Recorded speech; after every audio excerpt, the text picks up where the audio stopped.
This episode is sponsored by CuriosityStream, which now comes free with Nebula. Details in the description box below. Hello and welcome, history buffs. My name is Nick Hodges, and over the years, I've reviewed a few films about infamous criminals in history. But I figured for the next two episodes, why not cover the richest and most notorious one of all, Pablo Escobar.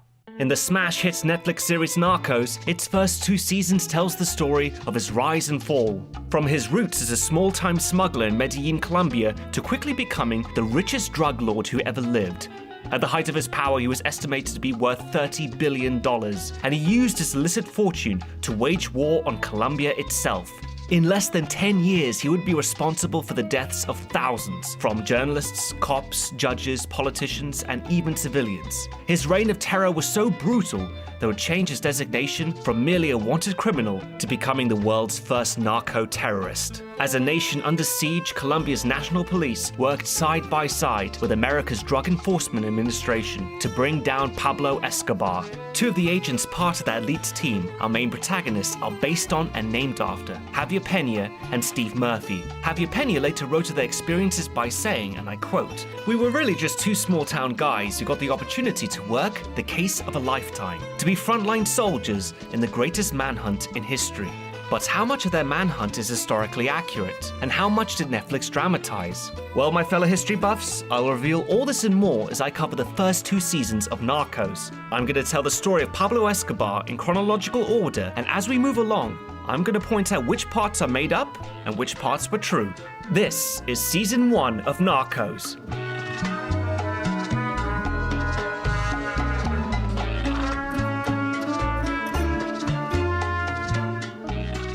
When the show begins, Narcos tells the story of how the cocaine trade had its roots in Chile in 1973. This was the same year the CIA supported the overthrow of democratically elected socialist president Salvador Allende by the military dictator Augusto Pinochet, who carried out a ruthless reign of terror, and we're told during this time he eliminated drug trafficking in his country by simply killing all the traffickers.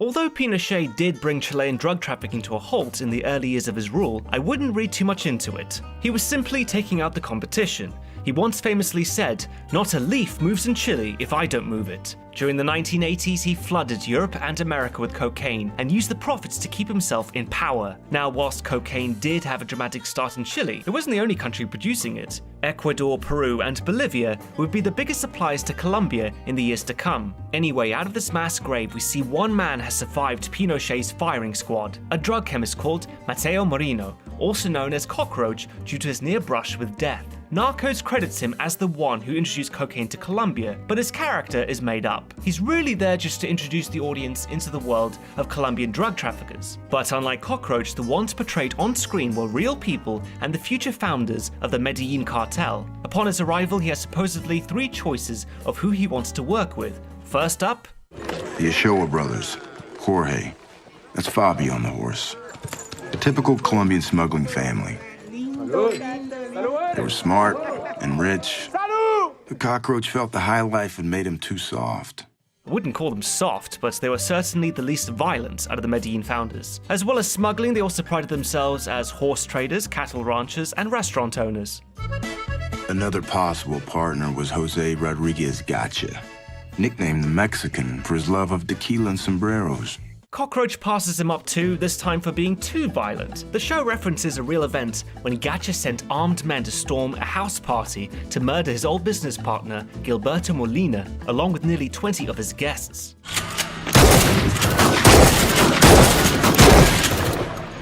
But this didn't take place by 1973, but on February 27th, 1989, and Gacha himself wasn't present. Anyway, this leaves Goldilocks here with one last choice, Pablo Escobar, and his introduction is pretty accurate. Granted, he wasn't boss yet by 1973, but it's a minor detail, because the complexity of his future operation is all there for us to see. In the early 70s, Pablo smuggled everything from counterfeit jeans, alcohol, electronics, to cigarettes. In fact, Pablo's reputation grew to prominence during the Marlboro Wars, a conflict where smugglers literally killed each other over cigarettes. And one of the greatest lessons he learned during this time was how easily corrupted Colombian society was. He would bribe cops and customs officials to allow his caravans of trucks safe passage. Almost everyone had a price, and for those who couldn't be bought, well, he had an offer for them as well. Pablo would point out the one truck he had that wasn't carrying contraband, but armed men. The two choices Pablo gave would set the benchmark throughout his career, to either take his money or die. Tranquilo. Ustedes pueden aceptar mi negocio o aceptar las consecuencias. Plata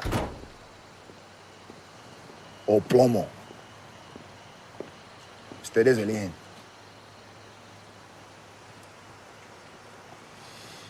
Denos. Listo, pues. In the next scene, Pablo Escobar and his cousin Gustavo Gaviria meet Cockroach in a restaurant, and his character is the one who introduces them to cocaine and its enormous potential to get rich quick.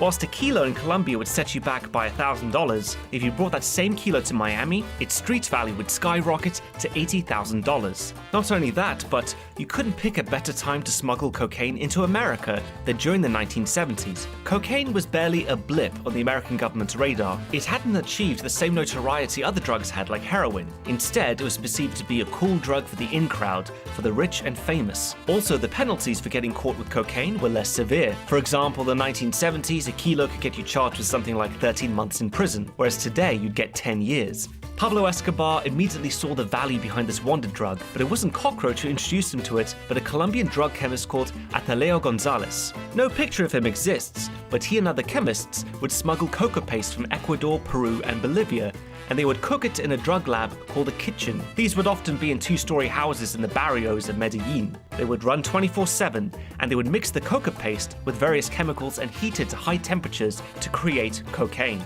By 1976, Pablo devoted his organization to only smuggling coke, and in no time at all, his first trip netted him exorbitant profits. Listo, rentamos los carros y volvemos al laboratorio. Pero ¿para qué chucha nos vamos a devolver al laboratorio, weón? Pues porque son 4 guardabarros por cada carro. 5 kilos por cada guardabarro, 20 kilos por carro. Por 3 carros, 60 kilos. O sea, $9 de ganancia por gramo. ¿Qué? 9.000 por kilo. Yo 540,000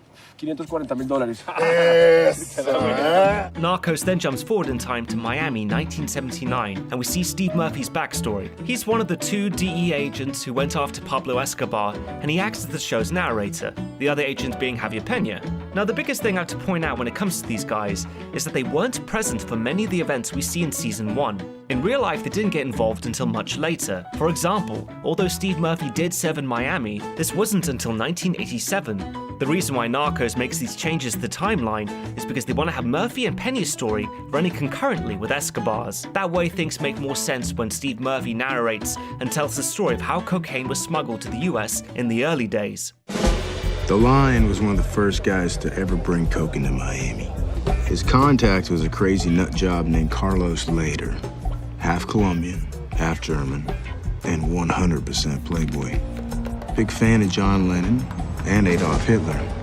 Go figure.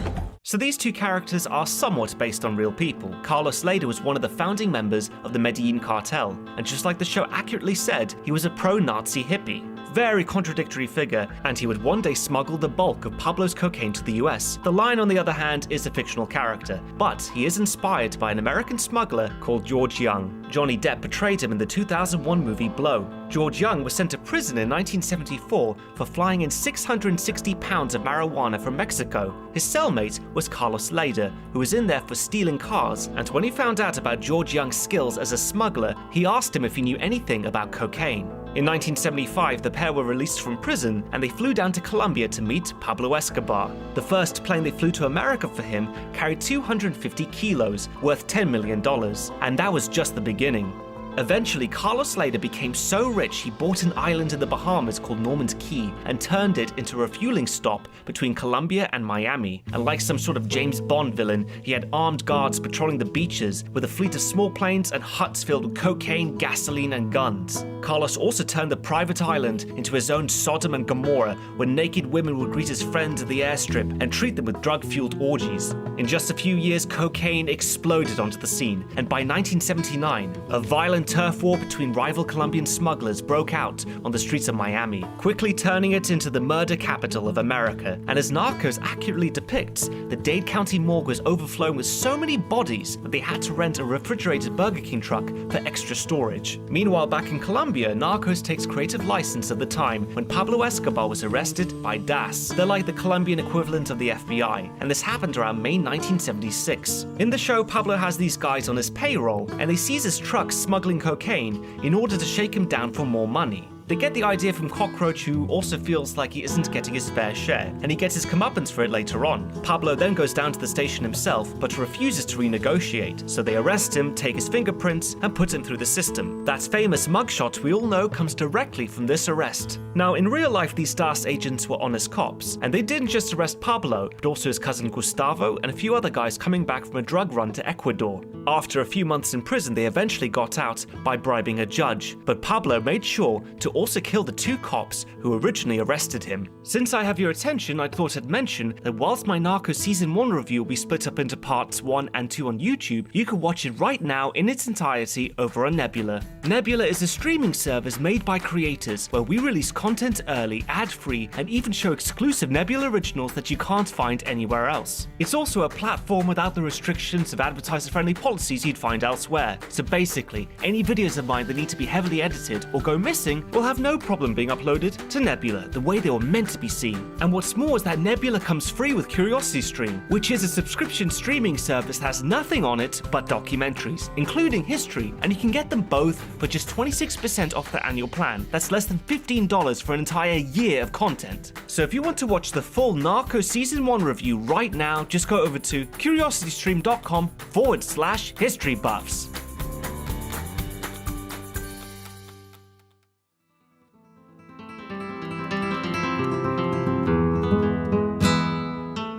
Narcos then jumps forward to 1980, and we see the fruits of Escobar's labor that would help build the greatest drug cartel in the world.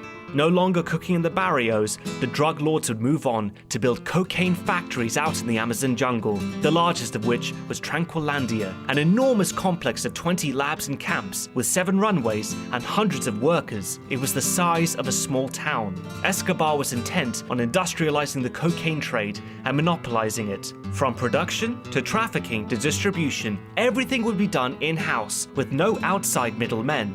As a result, Escobar's wealth and power grew exponentially. He was no longer earning millions, but billions. He was earning so much money that it was starting to become an inconvenience. For one thing, Pablo's cover story for the origin of his fortune was laughable. In the show, he uses a taxi company as a front, but in real life, it was a bicycle rental shop that somehow pulled in millions of dollars a week. For him and the other narco kingpins, they were earning more money than they could launder. And what they couldn't launder, they buried. And what they couldn't bury, they spent. Estás gastando mucha plata, Pablo.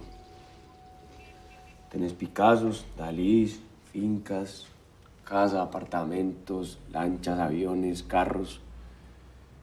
Yo siempre te he dicho a vos que tenemos que volar bajo. Si vos seguís comprando así, vas a aparecer en la revista Forbes. And that's exactly what happened. But not until 1987, but when he did, he held onto that spot as the 7th richest man in the world for 7 years in a row. The reason why Narcos brings up the Ford magazine article earlier to 1981, because that was the year the drug lords and their wealth attracted the attention of M19, a Marxist guerrilla group, and in the show, they get the bright idea to kidnap and ransom the family members of drug lords. The leader and co-founder of the group was Ivan Marino Ospina, and is the basis for the character Ivan the Terrible Torres, and in 1974, his group broke into La Quinta Museum and stole a national treasure, the sword of Simon Bolivar, the Colombian liberator who freed much of South America from the Spanish Empire. This symbol was meant to give M19 an air of legitimacy as freedom fighters. On November the 11th, 1981, they kidnapped Marta Ochoa, the daughter of Don Fabio, and demanded $15 million.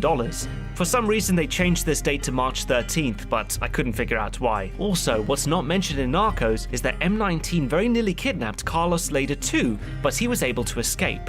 Within a few days, the drug lords of Medellin formed an alliance to fight back against the kidnappers. It was at this moment that the Medellin cartel was born, all under the leadership of Pablo Escobar. Lo que les estoy proponiendo en este momento, señores, es que formemos una organización que unamos nuestros recursos para entrenar soldados, para intercambiar conocimientos y para comprar información.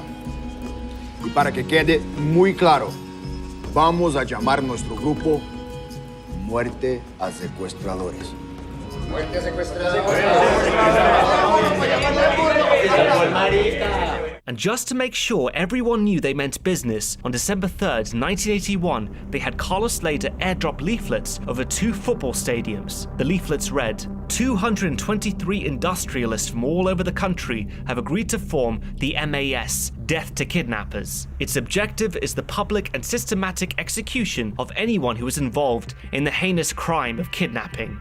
One by one, the cartel tracked down and murdered members of M19. In public parks, they hanged their bodies from trees to be posed with signs that read, Death to Kidnappers. The message could have been clearer. M19 buckled against the pressure and released Marto Ochoa without delay. And in Narcos, they take M19's submission a step further by showing a dramatized scene where Ivan the Terrible throws himself at Pablo's mercy and gives him the sword of Simon Bolivar, which Pablo humbly accepts and shows mercy to Ivan. He even promises to work with him in the future. Now, it's a bit of a mystery exactly what happened to the sword. Between 1974, when M19 stole it, to 1991, when they returned it to the Colombian government as part of the peace talks. But according to Pablo Escobar's son, in his book, Pablo Escobar, My Father, M19 did give Pablo the sword, who in turn gave it to his son for his 9th birthday present, until they asked for it back. Juan Pablo wrote of the experience by saying, "My father had a close relationship with the M19, so close that in 1986, one of the guerrilla leaders gave him the sword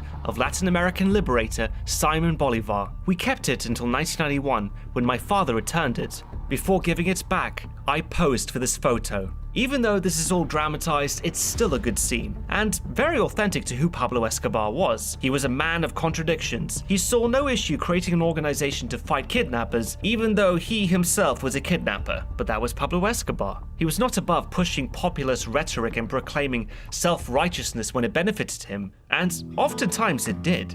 In the eyes of some Colombians, Pablo's fight against the kidnappers legitimized him, and by 1982, Pablo decided to pursue this further by entering politics. He had already promoted himself as a man of the people by spending millions on the city of Medellin, building football stadiums, roads, schools, churches, hospitals, and a housing project for the poor who lived in the slums by the city's dumps, calling it Barrio Pablo Escobar. In no time at all, Pablo became Medellin's most popular citizen amongst the urban poor, with one journalist in particular who referred to him as the Paisa Robin Hood. Cuéntenos sobre su programa Medellín sin Tugurios, señor Escobar. Pues yo nací en el Río Negro, no muy lejos de aquí. Y yo siempre me he preguntado cómo un gobierno que pues existe para representar a las personas está tan distanciado de la vida de la gente. Clínicas de salud, programas sociales y atléticos, la construcción de 400 casas en esta comunidad. So the journalist interviewing him there, Valeria Velez, is based on a real woman called Virginia Vallejo. Just like her character, Virginia was the first one to interview Pablo Escobar, and between 1983 and 1987 became his mistress. And in the beginning, it was a mutually beneficial relationship. Virginia had exclusive access to Pablo for interviews that advanced her career, and Escobar used Virginia to advance his political agenda, to one day becoming president of Colombia itself. His biggest step towards achieving that dream was the election of 1982, when Pablo ran for Congress as a substitute for Jairo Ortega. Reason for being a substitute was to not raise suspicion on the origin of his immense wealth. Now, you can probably guess that Pablo's motives for doing this weren't exactly selfless. Whilst it's true he was a megalomaniac and a narcissist, there was also more to it than that. The most obvious reason was to win hearts and minds, and ensure that the people from his home turf wouldn't sell him out later down the road. It was an investment on Pablo's part that would pay dividends in the future, but it was also tactical. ¿Sabes lo que está haciendo, no? Según la ley colombiana dice que un congresista tiene inmunidad total. As recently as 1979, Colombia signed a treaty with the United States that called for suspected drug traffickers to be extradited, stand trial, and if convicted, to be imprisoned in America. The threat of extradition was the one thing that terrified Pablo Escobar and the other drug lords. Their standard procedure of bribery and intimidation wasn't going to fly against American justice. When Pablo won the election of 1982, Pablo received parliamentary immunity for all crimes. For further protection, Pablo also spent that year using his platform to push for extradition to be banned entirely, by spinning it as a point of national pride that Colombians should only be judged by Colombians and serve their sentences in Colombia. But the impression we get from Narcos is that as soon as Pablo Escobar began his career in politics, he was immediately exposed as a drug lord, which didn't happen until 1983. The man who did expose him was the newly appointed Justice Minister, Rodrigo Lara Bonilla, and the show takes a few liberties with his character. For starters, he's introduced as a well-intentioned good man, but he has a moment of weakness and takes a bribe from Pablo Escobar, and this comes back to bite him in the ass when the DEA turns up and hands him Pablo's mugshot when he was arrested in 1976, proving that he has a criminal record. So, needing to get in front of the story and protect himself, Bonilla publicly denounces Pablo as a drug lord in Congress and shows his mugshot. But this is not exactly how it happened. Instead, Pablo told a convicted drug trafficker called Evaristo Porras to disguise himself as a businessman and make a donation of 1 million pesos in Lara Bonilla's name. This was meant to slander him in case he ever went after hot money and the creeping influence it was having in Colombian politics. What Escobar didn't count on was that this would not be enough to deter Lara Bonilla and his accusations of Jairo Ortega's party being tainted by drug money. On August 16, 1983, Escobar came to the Hall of Representatives in Bogota for the first time, and just like we see in Narcos, he was originally refused entry for not wearing a tie, so he had to borrow one. After he was allowed in the chamber, Lara Bonilla directly accused Pablo Escobar of criminal conduct. But unlike in the show, he didn't provide his mugshot as proof. That's why this bit doesn't make sense. Quiero informar a la opinión pública que el señor ministro de Justicia tiene un plazo de 24 horas para que presente las pruebas concretas de las indicaciones que me hizo en el día de ayer en la Cámara de Representantes. Then what was the mugshot then? You need more proof than that? Truth is, the mugshot didn't come into play until days after Lara's accusation. It was not the DEA, but the newspaper El Espectador who found it in their archives, and they published it in an article. And it was so damning that Pablo tried to buy every single copy in Medellin, but to no avail. This effectively killed his political career. Over the next few months, he was kicked out of the party and stripped of his US visa and parliamentary immunity. And then Lara Bonilla went on the offensive against Escobar and the other drug lords. He seized Pablo's illegally imported exotic animals from his Hacienda Nápoles estate, uncovered that 6 of the 9 Colombian football teams were owned by drug lords, and stripped them of their ownership. He denied permits for their planes and signed an arrest and extradition order against Carlos Leder, who went into hiding. But Lara Bonilla's biggest blow against the drug lords came in March 1984, when he authorized the Colombian National Police, with the assistance of the DEA, to raid Tranquilandia. The DEA were able to find it by placing satellite tracking devices on barrels of ether that were purchased from New Jersey. The CNP arrested hundreds of workers, destroyed 7 planes, 12,000 chemical drums, and seized 13.8 metric tons of cocaine, worth over $1 billion. It was one of the biggest drug busts in history. That was when Pablo Escobar finally had enough of Lara Bonilla and put a contract on him. Then on April 30th, 1984, Pablo sicarios, his assassins, found him in northern Bogota in a chauffeur-driven Mercedes and opened fire. Now, in Narcos, Lara Bonilla is killed before the raid in Tranquilandia in episode 4. In real life, a major reason why he died was because of it.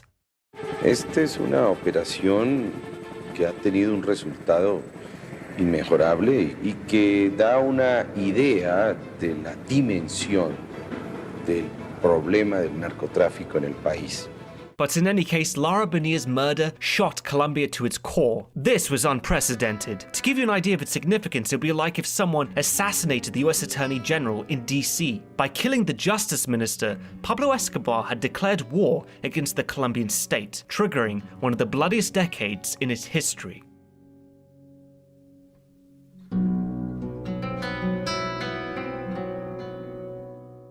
After the murder of Lara Bonilla in 1984, the Colombian government finally realized just how powerful the cartels had become. Now that they were the ones being targeted, there was an added emphasis to enforce extradition more than ever. If Pablo thought things were just going to end with Lara Bonilla, he was wrong. One man's crusade would become government policy, and soon hundreds of drug traffickers would be arrested nationwide. Pablo instantly regretted his mistake, because just days after Bonilla's murder, he and the Medellin cartel leaders fled to Panama, where they were promised sanctuary by Manuel Noriega, the the country's future dictator. In Narcos, though, this doesn't happen until 5 years later, in 1989. Once they safely settled down in Panama, Pablo reached out to the Colombian government to try and negotiate a deal where he and the others could return from exile without being arrested. Weeks later, on May 29, 1984, Pablo Escobar and Jorge Ochoa met with former Colombian President Alfonso Lopez at the Hotel Marriott, and, according to urban legend, they made an extraordinary offer. We offer the repatriation of our capital abroad to boost the national economy and also pay our country's external debt, presently estimated at $12 billion. In exchange, we request amnesty and the guarantee that under no circumstances, we will be extradited to another country for any illicit activities that may have occurred to date. You heard that right. Pablo Escobar and the other drug lords offered to pay off Colombia's national debt if they were let go. Not only that, but they offered to go straight and dismantle their entire operation. There must have been some politicians who attempted, at least for a moment, but politically it would be unacceptable. There was just too much anger over the justice minister's death, and Pablo had crossed the line. To accept a deal like this would have been to make one with the devil. Despite this fact, Escobar continued to insist to the media that he was innocent and not a drug trafficker. But just a month later, on June 25, 1984, Pablo would resurface in Nicaragua, and the world would catch him red-handed, and it was all thanks to an American named Barry Seal.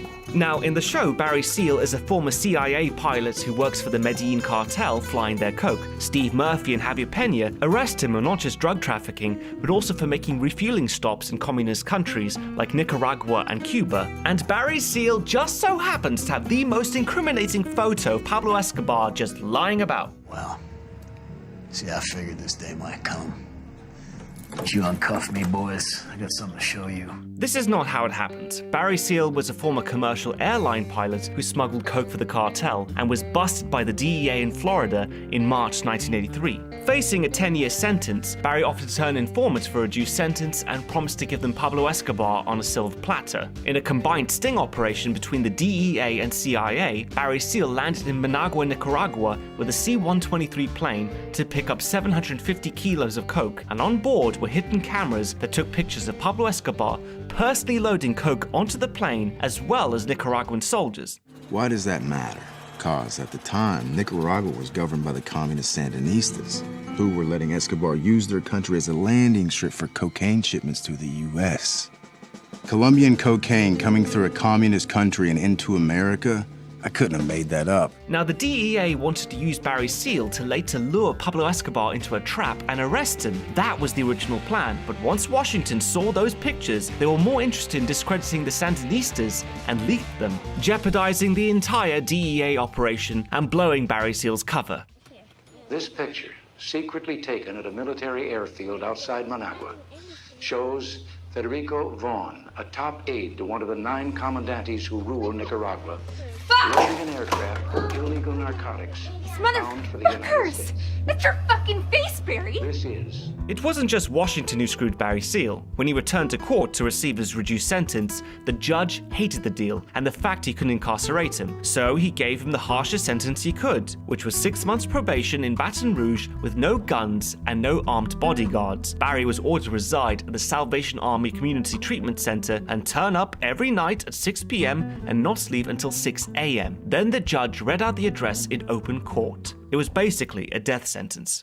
Being a rat is a dangerous business, and Escobar's reach was long. Barry Seal refused federal protection,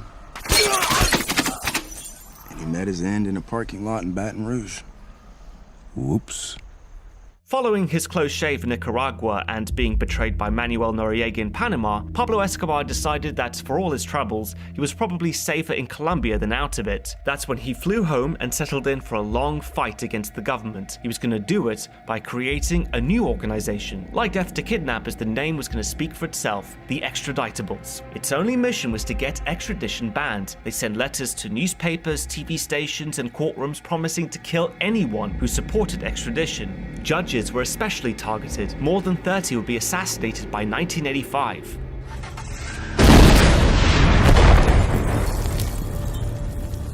Just like we see in the show, so many judges were being killed that faceless courts were created to protect their identities and those of witnesses. They also stopped using juries as people were too scared to serve in drug trials. But Escobar's greatest strike against the judicial system came on November 6, 1985, when he paid M19 $1 million to raid the Palace of Justice in Bogota. That's the Colombian Supreme Court. The guerrillas stormed the palace and held all 24 of Colombia's chief court justices and hundreds more hostage, making many demands. One of them was to renounce extradition, but the government refused to negotiate and sent in the army. The siege lasted for 2 days and resulted in the deaths of over 100 people, as well as 11 of the 24 Supreme Court justices. In the carnage, the guerrillas set a fire in the evidence room that destroyed thousands of files used to determine the extradition of drug traffickers. Now, one creative change Narcos makes is that Pablo Escobar recruits Ivan the Terrible, the M19 leader, to personally carry out the raid, and Ivan, along with a few other survivors, managed to escape. But just as they're being paid, Pablo double-crosses Ivan and kills them all.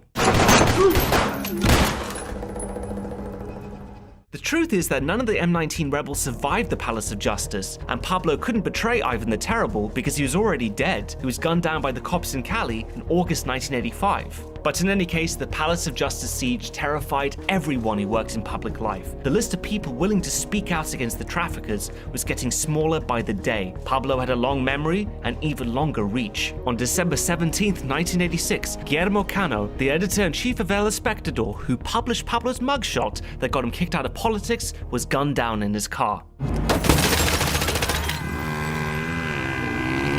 By the end of 1986, even the Colombian Supreme Court were scared enough to try and appease Pablo by declaring extradition invalid due to a technicality. For a brief moment, it looked like he won, but a few days later, the treaty was quickly re-signed by President Bentancur. But that moment of weakness was enough to convince Pablo his tactics were working. All he had to do was to keep up the pressure.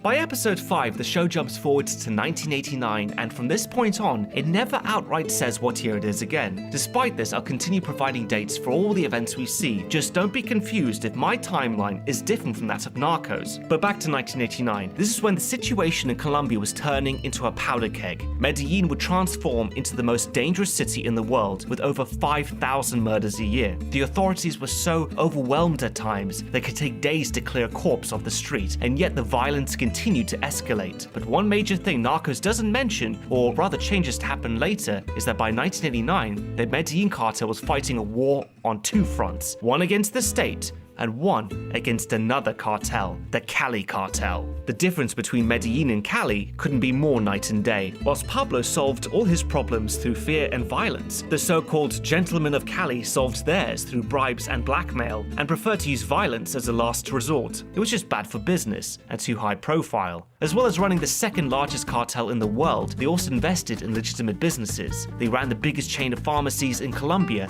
and even controlled their own bank. In the early days, peace was maintained between the cartels through a mutual respect of territory within the United States. The deal was that Cali got New York and Medellin got Los Angeles, and they both agreed to share Miami and Houston because they were port cities. But in Narcos, for some reason, the deal is different. Instead, Medellin gets Miami, Cali gets New York, and they both agree to share Los Angeles, and the troubles start when Cali intrudes on Pablo's turf. Vea, Pacho, nosotros habíamos quedado que íbamos a compartir el territorio de Los Ángeles. Y eso no está pasando, hermano. Pues parece que ustedes no están cumpliendo con lo que habíamos acordado. ¿Cómo así? Lo que le estoy diciendo, Pacho. ¿Sabe lo que me molesta a mí? Su arrogancia. Su actitud de superioridad. Oh, Pacho, que no lo vayan a quebrar por eso. In real life, though, it wasn't Cali who were the instigators, but Escobar. Not only was he muscling in on their turf in New York, but he also had a personal beef with Pacho Herrera, one of the Cali godfathers. It started in New York when a Colombian trafficker called Jorge Blackie Pabon got out of prison and found out his girlfriend was cheating on him with another trafficker called Pineapple. I swear I'm not making these names up. So wanting revenge, Blackie asked Pablo for permission to kill him because Pineapple was under protection from the Cali cartel. Pablo called Cali and demanded he be handed over, but Pacho Herrera refused. This disagreement started and they start talking. They found out that he was ready to kill my dad and uncle and the other members of the cartel. My uncle told him, "You piece of garbage, this is the last time we talk because one of us has to die." And then in '88, we had a little war against Escobar. On January 13th, 1988, Cali launched a preemptive strike against Escobar. They learned his family resided at the Monaco building in Medellin and assumed he'd be with them. It was an empty, unregistered apartment block built specifically to be their safe house.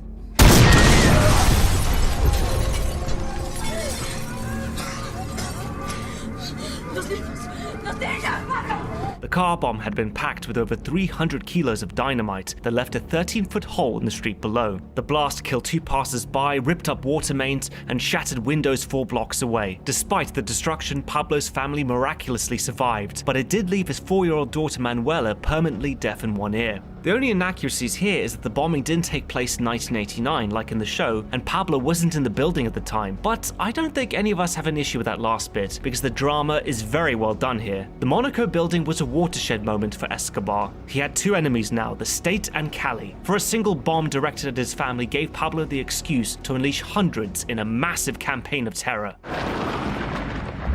Unable to lash out directly at his enemies in Cali, he went after their prized legitimate business, one they couldn't hide, their beloved chain of drugstores. And he blew them to shit along with anyone unlucky enough to be standing nearby. Between 1988 and 1990, Pablo blew up 85 pharmacies and several radio stations owned by the Cali cartel. Of course, this doesn't get mentioned until season 2, but trust me, 1988 was the year when things really escalated. Regular Colombians had already grown used to reading about killings in the newspapers, but now, Pablo's wars were spilling out in the streets outside their homes.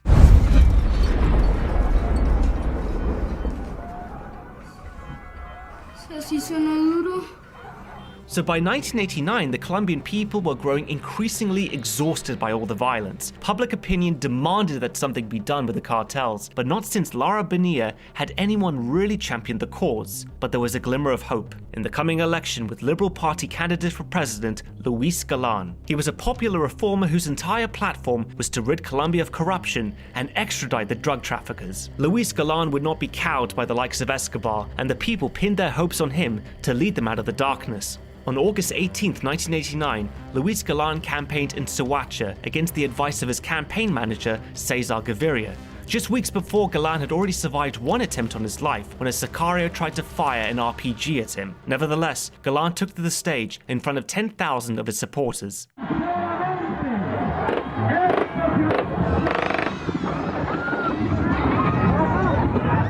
Once again, Pablo Escobar had snuffed out the light.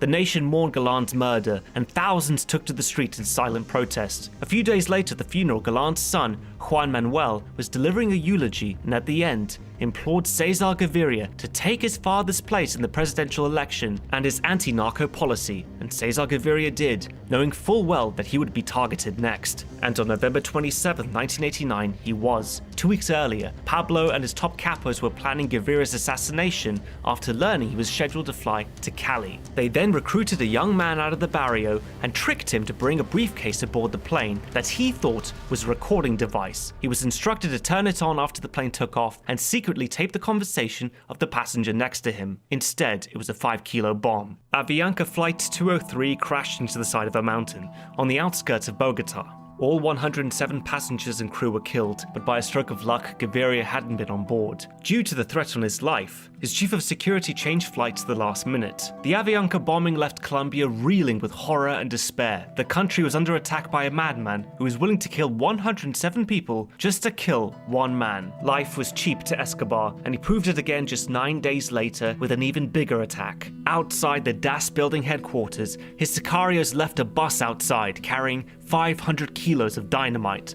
The target was again just one man, DAS Director General Miguel Maza Marquez. He escaped unharmed, but the bus killed 70 people and injured over 1,000. Galan's killing, the Avianca and DAS bombings proved that Pablo Escobar wasn't just a threat to Colombia, but to world security. Because 2 Americans died on the Avianca flight, President Bush pledged $65 million in emergency military aid to Colombia, as well as send US Special Forces to train its police and military. Then, in a televised address, he had this to say: And our message to the drug cartels is this: the rules have changed. We will help any government that wants our help. When requested, we will, for the first time, make available the appropriate resources of America's armed forces. We will está oyendo, ¿cierto? Este se está fumando esta mierda. Se lo garantizo.